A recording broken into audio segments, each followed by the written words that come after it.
இளைய நண்பர்களுக்கு வணக்கம். புக்கு படிக்கிறது ரொம்ப முக்கியம்னு நம்ம எல்லாரும் பேசிட்டு இருக்கோம். பட் புக்க எப்படி படிக்கணுங்கிறது உங்களுக்கு தெரியணும்னா, நீங்க கண்டிப்பா இந்த புக்க படிச்சு பார்க்கணும். "How to read a book" by Mortimer Adler.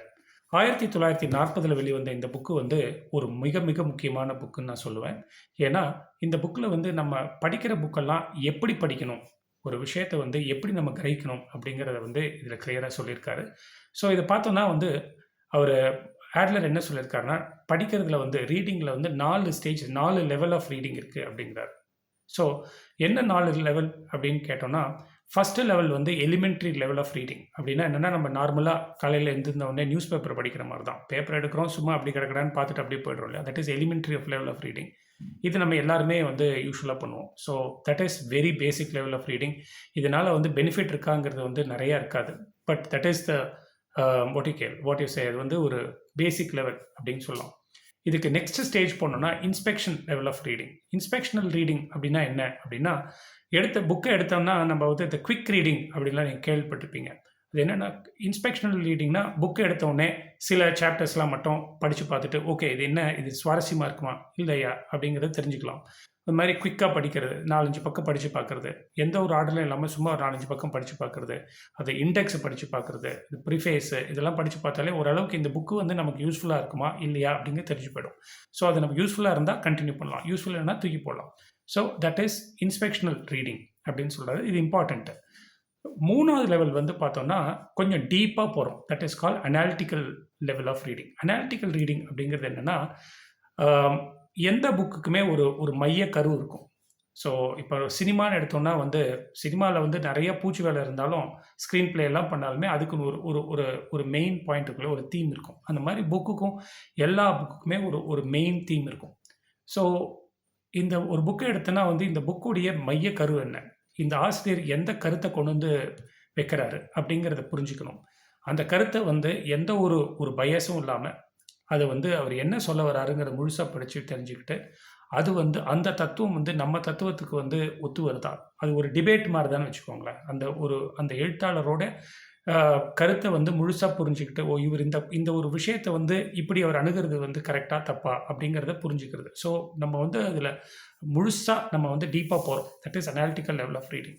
இது ரொம்ப முக்கியம். ஏன்னா வந்து அ நம்ம வந்து ஸ்கிம் பண்ணிட்டு போயிட்டே இருந்தா வந்து, அதனால வந்து நமக்கு பெரிய பயன் கிடையாது. நம்ம வந்து ஒரு 5 புக்கு படிக்கலாம். பட் அந்த 5 புக்ல எத்தன கருத்து நம்ம மைண்ட்ல ஏறுதுன்னு பார்த்தோம்னா, ரொம்ப கம்மியா தான் இருக்கும். ஸோ, நமக்கு வந்து மேக்ஸிமம் அவுட்புட் வேணும் அப்படின்னு பார்த்தா, இந்த அனாலிட்டிக்கல் லெவல் ஆஃப் ரீடிங் தான் நம்ம பண்ணணும். இத என்ன பண்ணணும்னா, நம்ம வந்து நோட்ஸ் நெறைய எடுத்துக்கணும். அவர் சொல்ல வந்த கீ பாயிண்ட்ஸ் எல்லாம் வந்து அண்டர்லைன் பண்ணிக்கலாம். அ சில பேர் கலர் பண்ணி ஹைலைட் பண்ணிப்பாங்க. நோட்ஸ் எடுத்து வச்சுக்கிறது. அந்த நோட்ஸ் எல்லாம் மறுபடியும் ரெஃபர் பண்ணி பார்க்குறது. ஸோ இதெல்லாம் பார்க்கும்பொழுது ஒவ்வொரு சாப்டருக்கும் நோட்ஸ் எடுத்து வச்சுட்டு, அந்த மொத்தமா படிக்கும்பொழுது ஒரு சினாப்சிஸ் மாரி அத படிச்சு பார்க்கும்போது, ஓ! இதான் இவர் சொல்ல வந்த கருத்தா? இந்த கருத்து வந்து கரெக்ட்டா இருக்குமான்னு மறுபடியும் ஒரு முறை ரீட் பண்றது. இதெல்லாம் வந்து analytical level of reading. So அந்த புக்ல வந்து நமக்கு ஒரு ஒரு பெரிய ஒரு ஒரு ஆளுமை கிடைச்சிரும். பட் இதையும் தாண்டி 4த் லெவல் ஆஃப் ரீடிங் என்னன்னா, அவர் என்ன சொல்றாருன்னா, சின்டாபிக்கல் ரீடிங் அப்படின்னு சொல்றாரு. சின்டாபிக்கல் ரீடிங் அப்படின்னா என்னன்னா, அ ஒரு பிஹெச்டி ஸ்காலர் எடுத்துக்கோங்களேன். ஒரு ஒரு பிஹெச்டி ஸ்காலர் என்ன பண்ணுவார்ன்னா, ஒரு ஒரு டாபிக் எடுத்துக்கிட்டாருன்னா, ஒரு தீசிஸ் எழுதுறாருன்னு வச்சுக்கோங்களேன். அந்த டாபிக்ல அது சம்மந்தமான பல புத்தகங்கள வந்து அவர் ரிசர்ச் பண்ணுவாரு. ஸோ புக்கா இருக்கலாம். இப்ப வந்து பாட்காஸ்ட் நெறையா சோர்ஸ் மெட்டீரியல் நெறையா ரிசர்ச் பண்ணி, ஸோ அவர் வந்து அந்த அந்த ஒரு அவருடைய அம் இன்ஃபர்மேஷன் வந்து அவருடைய அறிவ வந்து வெறும் அந்த புக்கோட மட்டும் நிறுத்திக்காம, ஒரு டாபிக் எடுத்துக்கிட்டு, அத சார்ந்த பல விஷயங்கள வந்து அவர் வந்து கிரகிக்கிறதுக்கு ட்ரை பண்ணுவார். ஃபார் எக்ஸாம்பிள் நான் சொல்ல வரேனே, இப்ப எனக்கு வந்து சோழ சாம்ராஜ்யத்த பத்தி தெரிஞ்சுக்கணும் அப்படின்னு நான் ஆசைப்படுறேன்னு வச்சுக்கோங்க. இப்ப இத பத்தி வந்து ஒரே புக்ல வந்து கிடைக்குமான்னா, கிடைக்கும். பட் அந்த புக் வந்து கரெக்ட்டா இருக்கா இல்லையான்னு நான் தெரிஞ்சுக்கணும்னா, இன்னும் 10, 15 விஷயங்கள் 10, 15 புத்தகங்கள வந்து நான் படிச்சு பார்த்தேன்னா, சோழ சாம்ராஜ்யத்த எப்படி இருந்தது? அப்படிங்கிறத பல கண்ணோட்டத்து மூலமா நம்ம வந்து பார்க்க முடியும். ஸோ தட் வே அந்த மாரி ஒரு 10 அந்த மாரி பல புத்தகங்கள வந்து ஒரு டாபிக்ல சம்மந்தமா 10, 15 புத்தகங்கள நம்ம படிக்கும்பொழுது, அந்த டாபிக்ல நமக்கு மாஸ்டரி வந்துரும்.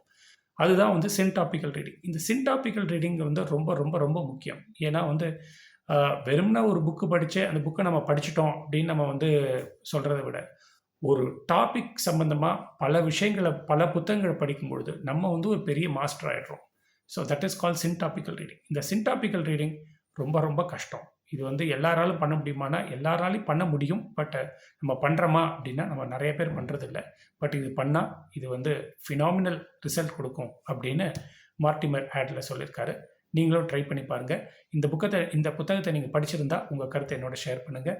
கூடிய விரைவில் இன்னொரு புத்தகத்தோடு உங்களை சந்திக்கிறேன். அது வரைக்கும் நன்றி, வணக்கம்.